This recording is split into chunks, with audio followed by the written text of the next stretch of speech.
Oh, you should see their faces right now. You should see the way their jaws went slack, the way their eyes started darting across the page, the way their hands started trembling just slightly as they scrolled down through credentials they never knew existed, achievements they never imagined, connections they never suspected, power they never calculated.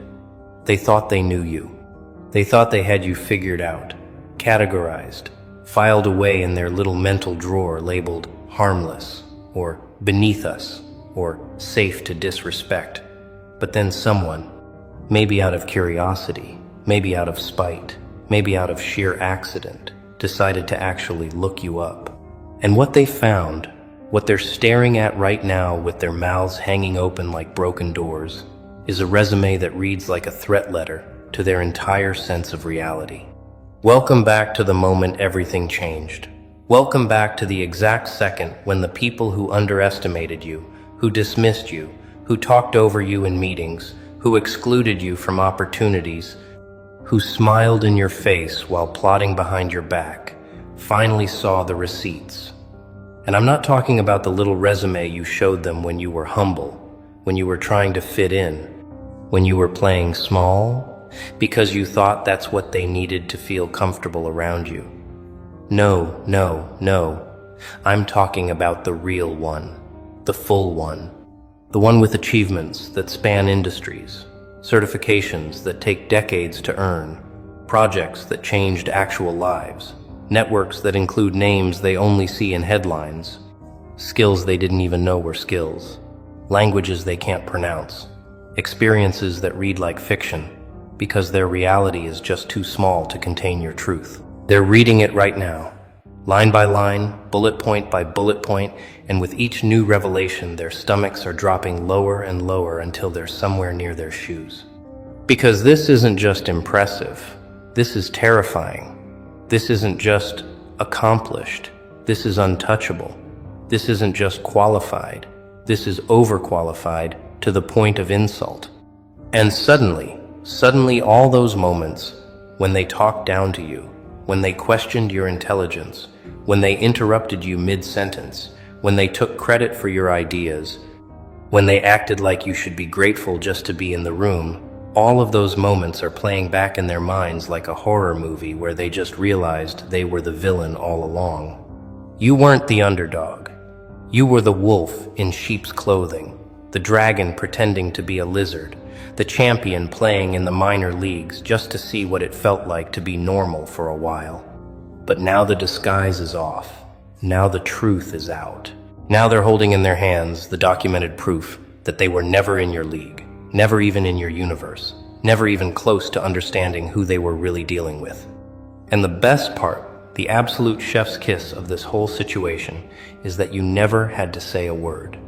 You didn't have to defend yourself, didn't have to prove yourself, didn't have to argue or fight or beg for respect.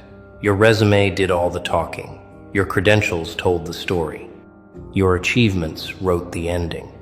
And that ending reads like a eulogy for their ego, a death certificate for their superiority complex, a final notice to every assumption they ever made about you. They're asking themselves now, in the privacy of their own panic, who the hell were we messing with? And you're just sitting somewhere calm, unbothered, doing exactly what you've always done, being exactly who you've always been, while they spiral into the realization that they just spent months, maybe years, disrespecting someone who could have ended their career with a single phone call, someone who knows people they'll never meet, someone whose worst day is still better than their best achievement, someone who was never climbing the ladder because they built the whole building. Let that sink in while we go deeper, because trust me, it gets so much better. Let's talk about what they're seeing right now, shall we? Let's walk through this resume line by line, section by section, and really savor the moment when each new revelation hits them like a punch to their professional pride. First section, education. They probably thought you had a basic degree from a decent school, nothing special, nothing threatening, but no. What they're looking at now is a list that reads like an academic achievement unlocked guide. Multiple degrees, Some from institutions they've only seen in movies, some from programs that accept less than 2% of applicants. Some in fields so specialized that there are maybe 300 people on the entire planet who understand what you studied. Certifications that take years to complete. Training programs that cost more than their annual salary. Academic honors that prove you weren't just present, you were exceptional, you were the standard, you were the one everyone else was trying to keep up with. And it doesn't stop there. Experience section. This is where it gets really interesting. They thought you were entry level, or maybe mid-tier at best, someone who was still figuring things out, still learning the ropes, still climbing. But what they're reading now is a career timeline that spans industries, that crosses continents, that includes positions they don't even have the qualifications to apply for. You've led teams of 50, 100, 200 people. You've managed budgets with more zeros than they can count on both hands.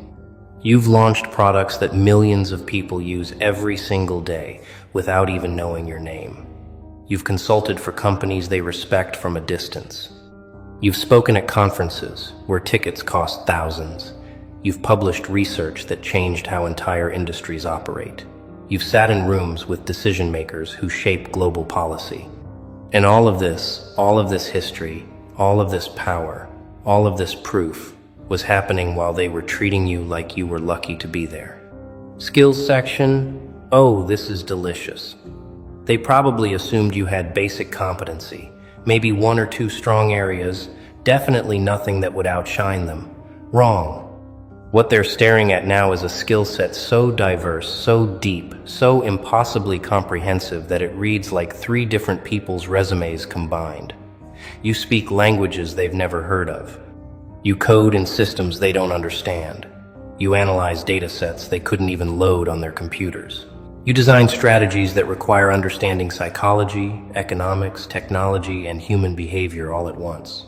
You create, you build, you solve, you innovate across disciplines they didn't even know could connect. You're not just good at your job, you're good at 12 jobs, and you could do any of them better than the specialists who've dedicated their entire careers to just one. Then there's the section they really weren't ready for, achievements and awards. They thought you were invisible, unremarkable, someone who just blended into the background. But the list they're reading now tells a different story. Industry recognition from organizations they've only read about. Performance awards that come with plaques and ceremonies. Patents, actual patents, meaning you invented something that didn't exist before, something valuable enough to protect legally. Publications in journals they can't access without institutional credentials. Speaking engagements at events they'll never be invited to. Media mentions in outlets they scroll through every morning without ever thinking they'd see your name there. Community impact awards proving you weren't just successful. You were significant. You mattered. You changed things. And every single one of these accolades was earned while they were busy underestimating you, while they were assuming you were beneath them, while they were treating you like you should be grateful for their attention. Professional network. This might be the section that breaks them completely. Because it's one thing to have credentials, it's another thing to have connections. And your connections, the people who endorse you, who recommend you, who vouch for your work, these aren't just colleagues, these aren't just peers. These are names they recognize from news articles, from industry reports, from Forbes lists, from TED Talks, from bestseller lists, from positions of power they'll spend their entire lives trying to reach. You know people who run things. You have references who could make one phone call and change someone's entire trajectory. You've worked alongside legends, learned from masters, collaborated with innovators. Your network isn't a network, it's a private club. It's an inner circle. It's access they'll never have no matter how hard they try. And realizing this, realizing that you were always connected to power they couldn't even perceive, this is what's keeping them up tonight. This is what's making them replay every interaction. This is what's making them wonder if you remember, if you noticed, if you're telling those powerful people about how they treated you. Now their minds are racing backwards, rewinding through every single interaction they had with you, and each memory is hitting different now that they know the truth. Remember when they interrupted you in that meeting? You were making a point, a valid strategic point backed by experience they didn't know you had. And they just talked right over you like your words didn't matter, like your perspective was irrelevant, like you were wasting everyone's time. They remember that now. They remember how the room went quiet, how you just stopped talking, how you sat back with this expression they couldn't quite read at the time, but now they understand. That wasn't defeat on your face, that wasn't embarrassment, that wasn't insecurity. That was restraint. That was someone with the power to destroy, choosing mercy instead. That was someone who could have pulled out credentials that would have made the entire room apologize, but deciding it wasn't worth the energy. You let them have their moment, let them feel smart, let them think they won, because you knew something they didn't. You knew your resume was sitting somewhere waiting to be discovered. Remember when they questioned your qualifications for a project. They actually had the audacity to suggest you weren't experienced enough, weren't knowledgeable enough, weren't trusted enough to handle something important. And you just nodded, took the feedback, didn't argue, didn't defend, didn't pull out the list of similar projects you'd completed at 10 times the scale for organizations, 10 times more prestigious. You let them reassign the work to someone they deemed more capable, someone who promptly struggled with every aspect because they didn't have a fraction of your expertise. You watched it unfold. You even helped when asked. You never said, "I told you so," because you didn't need to. Your resume would tell that story eventually. And now they're reading about projects that make their entire company look like a practice run. Initiatives that dwarf anything they've ever accomplished. Results that prove you weren't just qualified, you were overqualified to a degree that their questioning was actually insulting. Remember when they took credit for your idea? You presented a solution in a casual conversation. They nodded along, said something non-committal, then 2 weeks later presented that exact solution as their own in a formal pitch and got praised for it, while you sat there watching your intellectual property get stolen in real time. They remember that now too. They remember how you didn't call them out, didn't make a scene, didn't fight for recognition. They thought that meant you didn't notice or didn't care. But what it really meant was that you've had ideas stolen before by people far more important than them. You've created innovations that got credited to entire teams. You've generated value that made other people rich and famous. And you learned long ago that people who steal ideas are people who can't generate their own, which means they'll always need you more than you need them. Your resume proves you're an idea factory, a creative engine, a strategic mind that produces value constantly. Their theft was just them revealing their own poverty. Remember when they excluded you from opportunities, the projects they didn't invite you to, the meetings they held without you, the promotions they gave to people with half your qualifications, the training sessions they deemed not necessary for your role, the networking events they forgot to mention, the advancement opportunities that somehow never included your name.